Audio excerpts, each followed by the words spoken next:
Nína Elisabeth Sandberg heiti ég. Ég er 55 ára. Ég fædd og uppalin í Svíþjóð. Ég er alsænsk. Flutti hingað fyrir 30 ára síðan til að koma sem au pair og ætlaði bara að vera 1 ár en ég er ekki farin heim ennþá.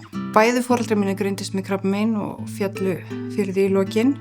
Ég sjálf greindist fyrir ári síðan með ólæknandi krabbamein. Þegar ég fékk að vita að ég væri með ólæknandi krabbamein var það eins og það lokaðist bara svart hurð fyrir fram mig. Bara frá mig í dag þá bara mun lífið aldrei verið svo sama. Sem það var líka og er.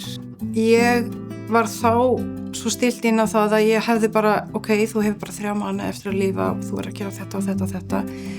En svo því ég byrja á lyfjum og finnur út úr því að það er hægt að lifa með ólæknandi krabbamein, þá einhvern veginn byrja ég að hugsa öðruvísi.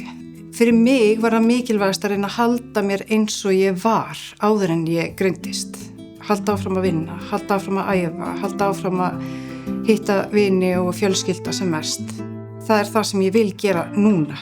Það getur breyst seinna ef mér fari að líða verr eða eitthvað breytist, en akkurat núna er það sem ég langar að gera. Þannig að lausnin fyrir mig er ekki að hringja í vinnuna og segja ég kem ekki í dag þegar mér líður illa.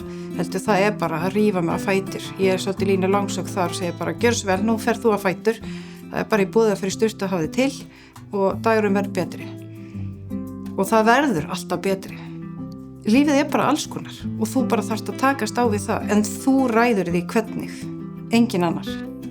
Ég hef nýtt með þjónustu í Krabbameinsfélaginu og einnig strákarnir mínir og maðurinn minn og ég er afar þakklát fyrir það hvað Krabbameinsfélagið greip mig bara strax.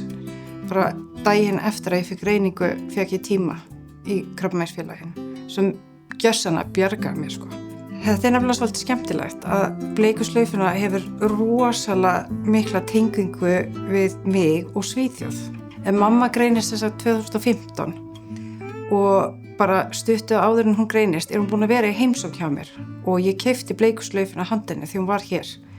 Og eftir það keypti ég hvert einasta ár bleiku slaufuna og sendi til hennar. Og henni fannst svo skemmtilegt að vera í Svíþjóð með bleiku slaufuna frá Íslandi og var svo stolt og var með þetta í partí og í vinninu og allstaðar. En þegar mamma féll frá, þá ákvað ég að halda áfram og ég keypti bleiku slaufuna handa bestu vinkonu hennar og gerir hann þá í dag og sendi til Svíþjóðar.